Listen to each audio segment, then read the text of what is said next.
On my way to a client meeting yesterday, I was pulling off one of the exits, and I'm following this car, and I notice there's a sticker on the back windshield, and it says, "I'm not fragile like a flower. I'm fragile like a bomb." There was a moment of judgment. I'm gonna just admit it. That's okay. We all make judgments. People judge us, we judge others. Here's the key. Don't stay in the judgment. I noticed myself judging. I did. I'm like, oh, and I noticed it. But then I just kind of was with it. And I'm like, that's interesting. Because that says so much about maybe how that individual driving that car sees the world. And I know the work I do with leaders, like, that's huge. This is huge. And there's a connection that right away I thought to a conversation I had the day before with one of my clients who was telling me, like, I don't know if I want to keep growing my business.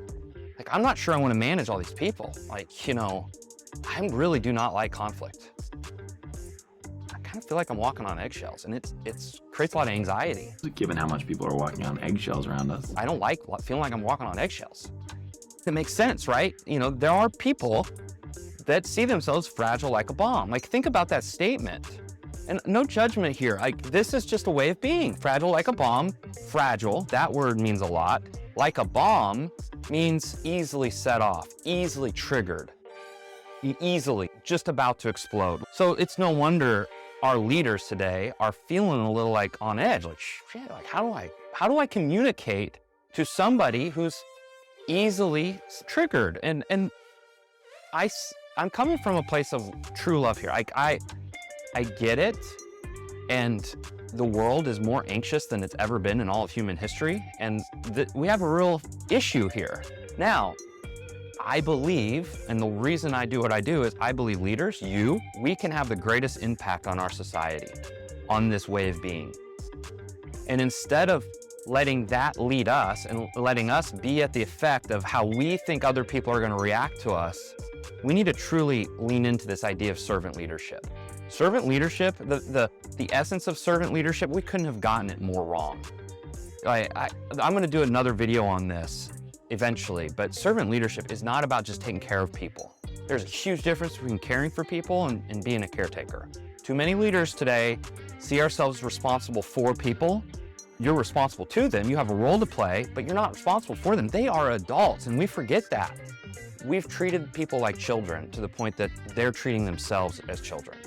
I say that with love, but there's what if there was some truth to that? Can you see that as a possibility? And so if that's true, we can also go the other direction. That's what I want to help you do.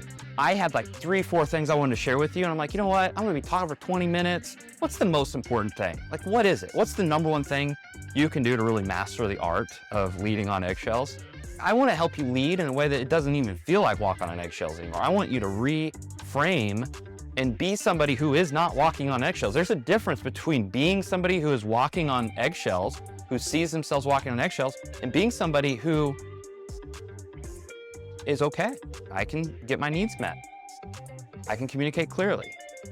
And so here's the number one thing. Get really good at just sharing your experience. Far too often, this idea of feedback, when it comes time to give somebody feedback, this is what we do. We look at something that we see as bad, we judge it as that's not good, that's bad, that's wrong, and then we go tell somebody, you need to get better at X, Y, Z. You need to get better at managing your time. You need to be more organized. You need to be more upbeat with our customers. You need this, you need that. And we wonder why they get defensive. I mean, and I know us leaders, we're like, we love feedback, give us feedback. But I'm willing to bet that there's a part of you that when somebody comes at you saying something like some brutal honesty, like you need to, work on your communication, or you need to smile more, whatever you need to, you're receiving that as, God, I'm not enough. And you can either slip into a little bit of a victim, kind of helpless, like, I'm not enough. Or you can get a little angry by that and get a little defensive. This is subtle, right? So take the insight and how would you receive that? Then let go of the, well, I'm a big boy, I can handle feedback. No. Like, let's be great at this. Instead of doing that, I want you to do this. I want you, instead of giving feedback in that way, using a lot of you statements, you need to, no. Share your experience. That's the number one thing I'm giving you. Share your experience. And here's what that looks like. 3 things. Context. If you're sharing your experience, put them in a context. When did this occur? Yesterday, when that one customer was upset. Oh yeah, I know what you're talking about. Context. Number 2, share the observable facts. You got frustrated. I noticed you got frustrated, and when you responded to that person, I read a lot of frustration in your email. And then the last thing you're doing is you're going to share the impact it had on you. When I saw that, I got concerned because I'm worried that our customer might think that we don't care, and I know we do. That's a great way to give feedback. Notice you made this about you. You never really pointed the finger and said you did anything wrong. You just shared observable facts, and you made it about you and your experience. When you do that, people are going to less likely get defensive. They're going to be more open to hearing it.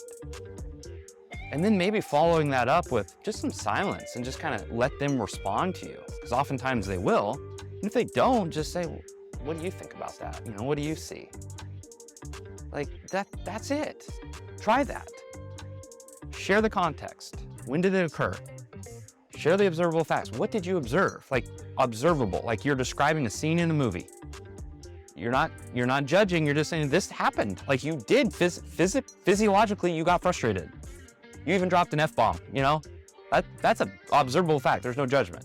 And number 3, the impact it had on me is it created a lot of anxiety and tension in the office. I felt it, and I'm worried the customer felt it. That's it. What do you think about that? You might be thinking like, yeah, that sounds nice, but you don't know. Like this person is so easily triggered and upset by any type of feedback. Well, then watch my video on boundaries for leaders. That'll really help you kind of create a new mindset and a new approach that I think is going to serve you in better communicating and in ultimately serving that individual.